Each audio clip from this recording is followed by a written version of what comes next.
अगर आपकी जमीन बेचने आप रजिस्ट्री ऑफिस नहीं गए, लेकिन आपकी जमीन की सेल डीड किसी दूसरे व्यक्ति को मालिक बनाकर कर दिया गया, तो क्या सिर्फ रेवेन्यू रिकॉर्ड में नाम बदल जाने से वो जमीन उसकी हो गई? सुप्रीम कोर्ट का एक बेहद महत्वपूर्ण फैसला कहता है, ऐसे मामले को सिर्फ म्यूटेशन का विवाद समझकर मामले को खत्म नहीं किया जा सकता। यह फैसला उत्तर प्रदेश के जमीन के मामलों में खासा महत्व रखता है। यह मामला है Shriram and another versus first additional district जज एंड अदर्स का। इसकी डिटेल्स आपको स्क्रीन पे दिखाई दे रही होगी। मामला UP zamindari violation and land reform act 1950 की धारा 331 और शेड्यूल 2 से भी जुड़ा हुआ है। इस मामले में जमीन की असली मालिक श्रीमती विद्यावती देवी थी। उन्होंने पहले एक रजिस्टर्ड सेल डीड के माध्यम से जमीन अपीलेंट्स के पक्ष में ट्रांसफर की। इसके बाद अपीलेंट्स को पोजीशन भी मिला और उसके नाम रेवेन्यू रिकॉर्ड में म्यूटेट भी हो गए। लेकिन बाद में आरोप लगा कि कुछ लोगों ने एक इम्पोस्टर यानी असली मालिक के रूप में किसी दूसरे व्यक्ति को प्रस्तुत करके एक और सेल डीड करवा ली और उस कथित फॉर्ज सेल डीड के आधार पर अपीलेंट्स के कब्जे में हस्तक्षेप करने की कोशिश करने लगे। तब अपीलेंट ने सिविल कोर्ट में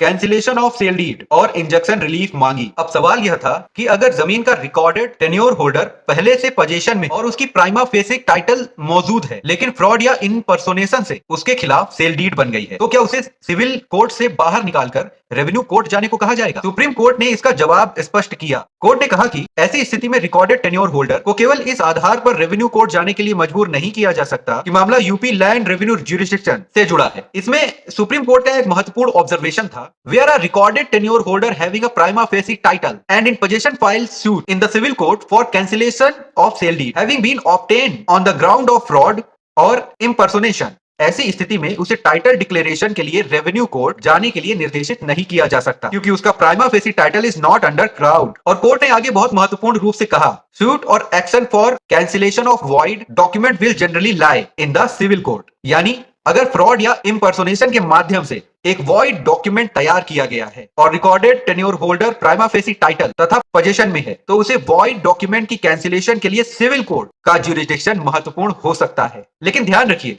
अगर व्यक्ति रिकॉर्डेड टेन्योर होल्डर नहीं है और उसे अपना टाइटल इस्टेब्लिश करना है, तो स्थिति अलग हो सकती है। सुप्रीम कोर्ट ने स्पष्ट किया कि ऐसी स्थिति में डिक्लेरेशन ऑफ टाइटल आवश्यक हो सकता है और तब रेवेन्यू कोर्ट का ज्यूरिसडिक्शन सामने आ सकता है। इसीलिए जमीन के मामले में केवल यह ना देखिए कि सेल डीड रजिस्टर्ड है या नहीं, ये भी देखिए कि किसने एग्जीक्यूट की, किसकी पहचान पर हुई, किसके नाम रेवेन्यू रिकॉर्ड है, किसके पास पोजीशन है और क्या डॉक्यूमेंट फ्रॉड या इम्पर्सोनेशन से बनाया गया है। क्योंकि एक गलत पहचान से बनी रजिस्टर्ड सेल डीड भी कानूनी चुनौती से बाहर नहीं हो सकती। इस केस लॉ को याद रखिए और इस वीडियो को ज्यादा से ज्यादा लोगों तक पहुंचाइए, ताकि अगर उनके साथ भी ऐसा कुछ हुआ है तो वो अपने सवाल पूछकर अपने आप को जागरूक कर सकें और भविष्य में ये देखने वाले लोग ऐसे किसी संकट से बच सकें।